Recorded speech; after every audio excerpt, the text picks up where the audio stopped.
Hey guys, Merry Meet. This is Anastasia Autumnfire, and I wanted to do a video on something that's kind of been reoccurring quite a bit lately, and I think I'm finally getting the message. I've noticed kind of like a spirit animal almost, you know how you can go out into the world and you'll see a duck. And then down the road a little bit ways you see another duck, and just every time you're looking around you see a duck of some sort. And then you go online and on your Facebook feed there's ducks all over the place, or online and TV, and just all over the place that symbol or animal is kind of popping up everywhere. And so you know that's an animal trying to kind of teach you something or let you in on a secret, so to speak, or a message.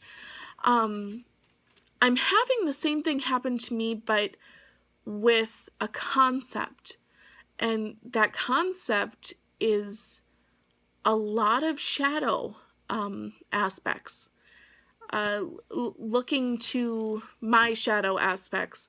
When someone is kind of irritating me or irking me, I kind of sit there and go, okay, they're going through something. I'm sure it's something to deal with their darker half, and I just need to kind of let it go. Like, that is my reasoning for not getting as irritated with people.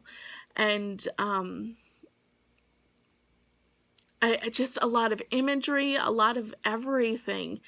And it keeps speaking to me. And it's not necessarily about, hey, you need to do more shadow work. Hey, you need to look into this. It's all about accepting that side. And I was telling my friend Kristen tonight over dinner, I feel like this whole time I've been working with hell, it's been about acceptance, and it's been about really seeing all sides of the person or the situation, really analyzing it, as well as using your emotion, but kind of looking through things in that way. And a lot of, okay, this may be a crone goddess, or this may be, you know, something that's kind of scary, but you need to find the good in it. You need to find the positivity in it. A lot of my lessons this past year have been about just being more about positivity. And suddenly this year, and it did start very much after Samhain, things started kind of on their path to where it all erupted last month, and everything got very destructive, and things started kind of blowing up and being torn down and being taken apart. And only now am I starting to see the positivity that can emerge when the negative or the toxic is blown apart, so to speak. And I've thought here and there, you know, well, what does this mean? Well, what is this kind of going through? And I would quickly, well, it's a death cycle, and it's something that I just need to learn. But the imagery of accepting the shadow self and balance doesn't go away. It's there. It's a thing. And I really feel like that's where I'm being pulled this right now. For Samhain, those of you that might have watched those videos, I decided that this magical new year, I was going to work on transformation of myself. And I feel like I got a really good start on that. And I think my matron goddess is really calling me to, okay, you've started this work, and you're really opening yourself up, but have you really accepted it? With my weekly work with tarot, every card I've gotten so far has really, or every card I've gotten. Every card in the deck that I've worked with so far, which granted has only been 4. It hasn't been a whole lot. But all of them have led me to these shadow aspects of myself, and these kind of negative, these things that I feel negatively about are kind of being revealed to me. And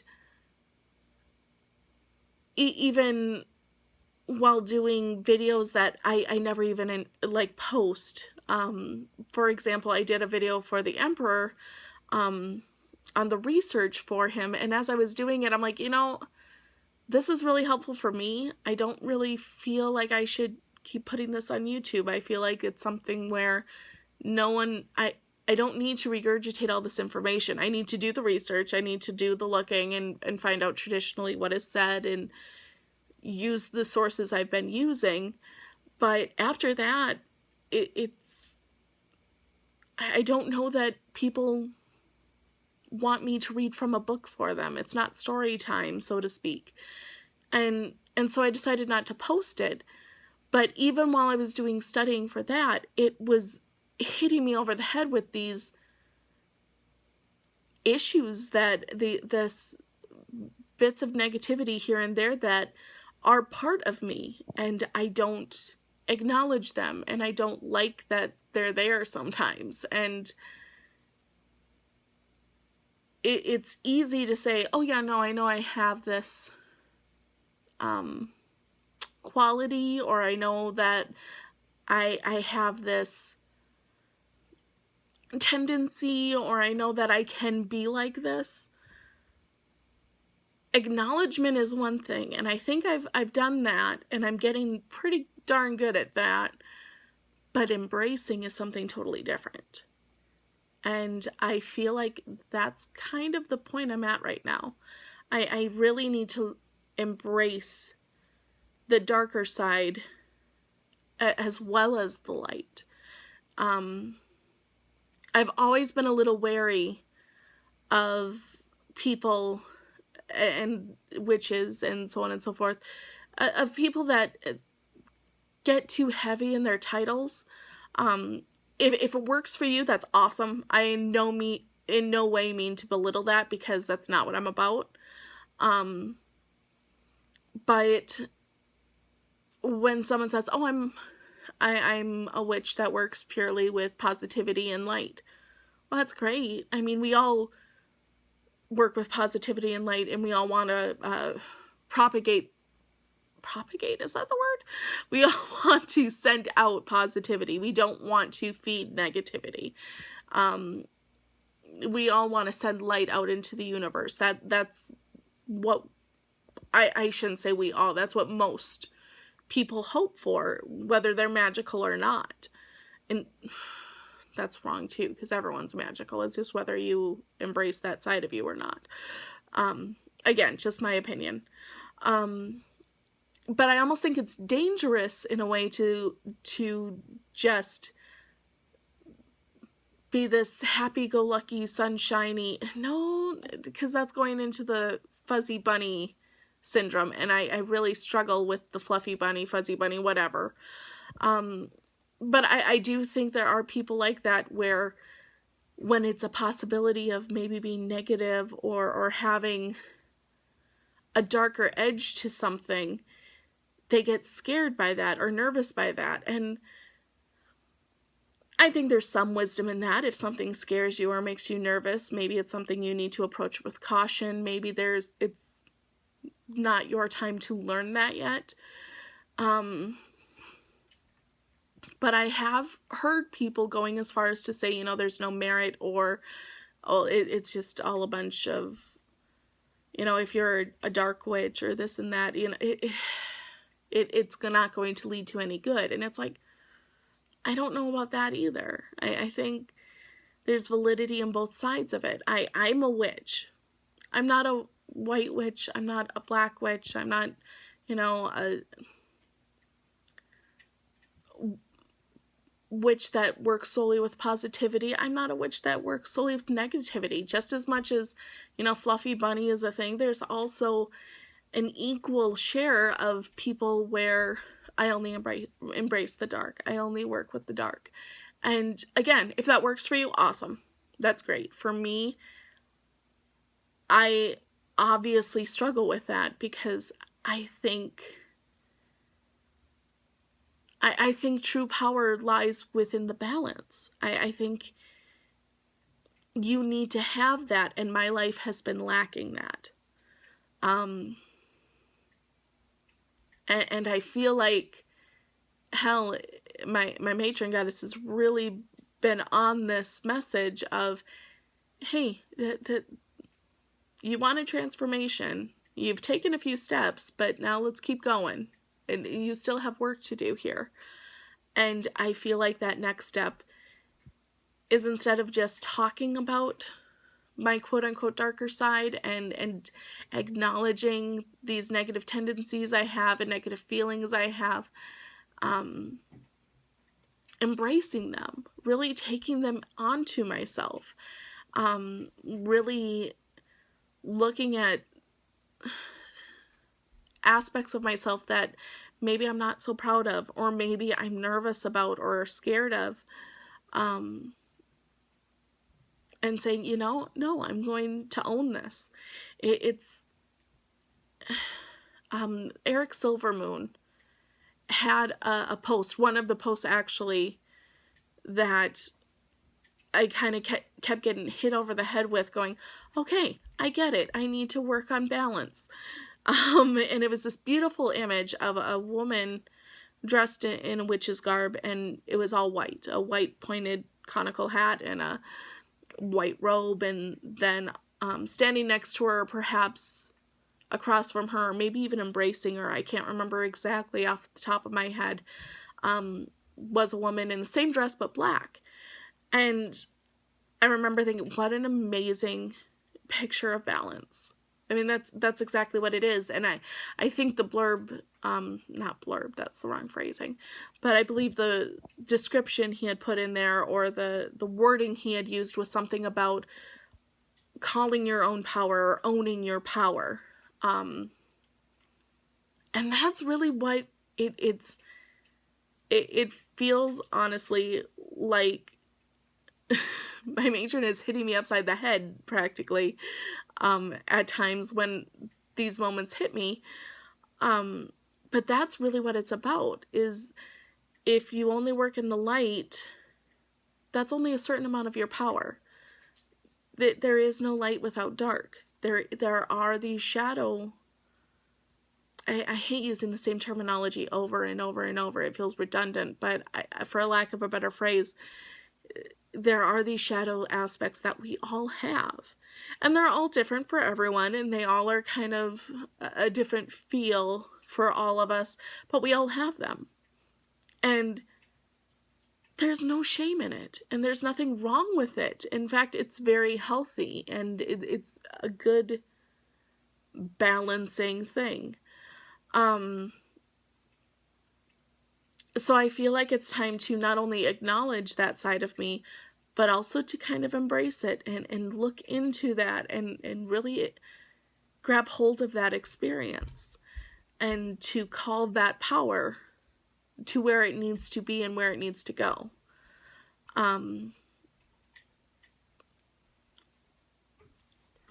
For this, I had the idea of making a shadow altar. And it ultimately would have been a shrine, but just basically a place to go and kind of meditate and focus on these quote-unquote darker aspects. And the more I thought of it, the more that seemed wrong too. It was almost instantaneous. I felt like hell was whispering in my head, again, so you're separating it. You're still keeping your shadow self separated from your workspace, and it isn't a shrine. It shouldn't be something that is hung up on a wall and looked at. It's something you need to sit at and be a part in and experience and feel and get into, so to speak.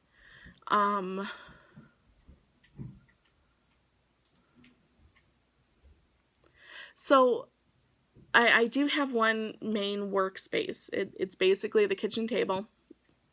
That's the kitchen behind me. Um, and and my altar, I just kind of got it up for Imbolc. Um, I changed it slightly last year. Every time I would switch up my working altar, it would be majorly about the Sabbath. It would have my picture of Carnunos and my picture of Hell, but ultimately everything, I switched out crystals, I switched out candles, I switched out everything to focus on the Sabbath. And this year when I put it up, I'm like, this needs to be about me. This needs to be much more focused about me within my workings. And so the Sabbaths are still very much a part of it because it is my Sabbath altar as well. So I might switch the altar cloth, and I might switch out some of the candle. I might switch out the candles, but otherwise, and I think I've got my pentacle has 4 stones that are for the Sabbath, but otherwise everything else is very me, and it is very how I want it and what is magical for me, if that makes sense. And so it occurred to me, I'm like, okay, well, that's where I'll put it. I'll put it as I'll turn one of the sides into my shadow altar, so to speak. And it's easy to, I've got it split up where I have half of it for the god and half of it for the goddess, and the goddess side is obviously Hel as my matron goddess. That's what I focus on. So it already has kind of a darker feel to it, and I struggle using that phrase darker. I know I've heard quite a few other witches or pagans or what have you, when they're discussing their goddess, if it is a crone goddess, using terminology of dark goddess and such, because it's like it conjures up such fearsome and quote unquote evil creatures, and that's not it. But I feel like that's what Hel is kind of fighting me on. It's that I focus so much on, she's not this evil entity, she's not this dark, horrid creature, she's very warm and very loving and very accepting and very much about embracing things and embracing your life and enjoying this life experience. And I feel like she's now kind of, okay, you're okay with me, I'm okay with you, we've gotten through this. However, you need to understand I do still have this other side. And just as I have this other side, you have this other side. And so I'm really going to focus on incorporating that more into my life and incorporating that more into my practice. And a major part of that is going to be sitting and being still with my thoughts, which for those of you that know me, that's a thing. That's going to be interesting. But yeah, I kind of just wanted to get these thoughts out there and into the universe and kind of see what other people maybe thought or had experienced. A lot of my crafts are kind of going to be feeling like this. I feel like it's time to kind of explore. I feel like it's time to delve deeper and explore more than surface. And I've been scared to do so to a certain degree, if I'm honest, simply because I do have this feeling of being a novice, and shadow work is something that can get really, intense and really in your face, and am I really ready for that? And I think so. I think it's time. So yeah, another bit of a rambly video, I must say. But hopefully it makes sense to someone other than me. I'm going to alter. I'm gonna switch up my workspace so it's more of a reflective space um, on my goddess side. And I will make a video and share that. And yeah, I hope you guys are having a good night. Please like, subscribe, all that fun stuff. Please comment if you have any comments. Um, Again, I hope this made sense to someone other than me. Thanks, guys. Blessed be.